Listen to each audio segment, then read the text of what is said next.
ఇమీడియట్గా ఇచ్చేయండి అన్నాడట. ఈ టర్మ్ నుంచి ఇచ్చేయండి అన్నాడు. ఈ 3 నెలలు ఇవ్వకపోవడానికి కారణం వాళ్ళట. ఇస్తే ఈయనట.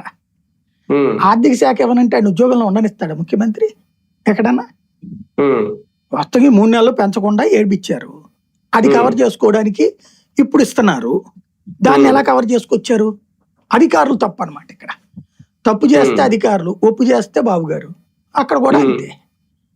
తప్పు చేస్తే అధికారులు, ఒప్పు చేస్తే పవన్ కళ్యాణ్ గారు. అంతే, అంత మించేం లేదు అక్కడ.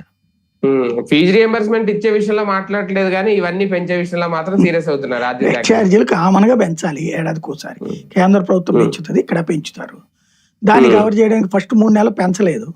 దాన్ని కవర్ చేయడానికి ఇట్లాంటి ఒక డ్రమటైజేషన్ అనమాట అంతే. నిజంగా ఒక ప్రకటన విడుదల చేస్తే లోకేష్ గారు సీఎం అనేది అప్పుడు ఏమన్నా రివర్స్ అవుతారా? ఆ పరిస్థితి ఏమన్నా ఉందా? ఏమీ ఉండదు, ఇమ్మీడియట్ ఏమీ ఉండదు. అతను లోకేష్ సీఎం అని అనౌన్స్ చేస్తే కనుక పవన్ కళ్యాణ్ అడ్డుపడతారని కూడా నేను అనుకోను. కాకపోతే అయిన తర్వాత ఈయనకి ప్రెషర్ పెరుగుతుంది సొంత పార్టీలో. ఇప్పుడు అది కవర్ చేయడానికే ఈయన పదే పదే దబాయిస్తుంది. నేను వ్యూహంతోనే ఉంటాను, నాకు వదిలేయండి, నేను సేనాని, ఇవన్నీ కూడా మాట్లాడేది. రేపు లోకేష్ సీఎం చేస్తే పవన్ కళ్యాణ్కి ఇష్టం లేకపోతే